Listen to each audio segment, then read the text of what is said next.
বাংলাদেশের জার্সিতে মাঠে নামতে আর খুব বেশি দেরি নেই সামিত সোমের। দেশের ফুটবল প্রেমীদের আশার আলো জ্বেলে প্রক্রিয়ার এক গুরুত্বপূর্ণ ধাপে পা রেখেছে বাফুফে। কানাডার হয়ে খেলা এই তরুণ ফুটবলারের জন্য প্রয়োজনীয় অনাপত্তিপত্র আজ সকালে পেয়েছে বাংলাদেশ ফুটবল ফেডারেশন। বিস্ময়ের বিষয় হলো সেটা এসেছে সামিতের পাসপোর্ট হওয়ার আগেই। সামিতের বিষয়টি দেখভাল করছেন বাফুফের সহ সভাপতি ফাহাদ করিম।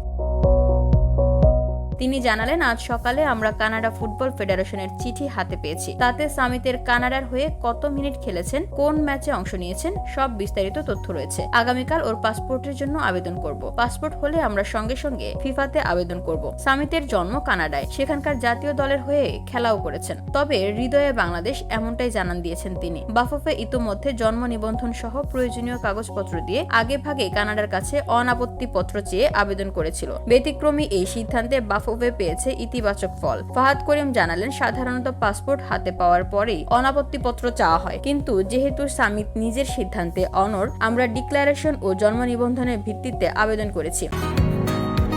বসুন্ধরা, উত্তরা, বনশ্রী, কুড়িল ও বাড্ডা সহ রাজধানীর বিভিন্ন স্থানে অভিজাত ও অত্যাধুনিক মানের ফ্ল্যাট কেনার এক নির্ভরযোগ্য প্রতিষ্ঠান প্লেজেন্ট প্রপার্টিজ লিমিটেড। তাই আপনার স্বপ্নের আবাসনের জন্য আজই যোগাযোগ করুন। Pleasant properties limited, where destiny matches eventually।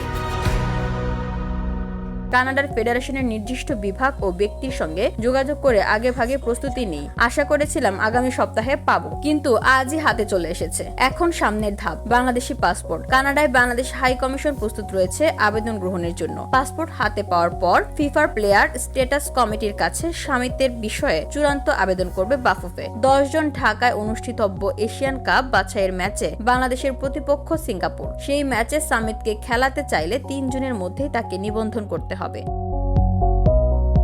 Bafufe আশা করছে তার আগেই ফিফা থেকে সবুজ সংকেত মিলবে। তবে উদাহরণ হিসেবে মনে করিয়ে দেওয়া যায়, হামজা চৌধুরীর ক্ষেত্রে ফিফা সিদ্ধান্ত নিতে সময় নিয়েছিল 3 মাসের বেশি। সামিতের ক্ষেত্রে সময় কতটা কমে সেটাই এখন দেখার বিষয়। বাংলাদেশের ফুটবল মাঠে সামিতের পা পড়বে কিনা তা এখনো নিশ্চিত না হলেও আজকের এই অনাপত্তিপত্র সেই সম্ভাবনার দ্বারকে অনেকটাই খুলে দিয়েছে। এখন অপেক্ষা পাসপোর্ট ও ফিফার শেষ অনুমতির। বাংলাদেশ কি তাহলে আরও এক প্রবাসী রত্ন পেতে যাচ্ছে?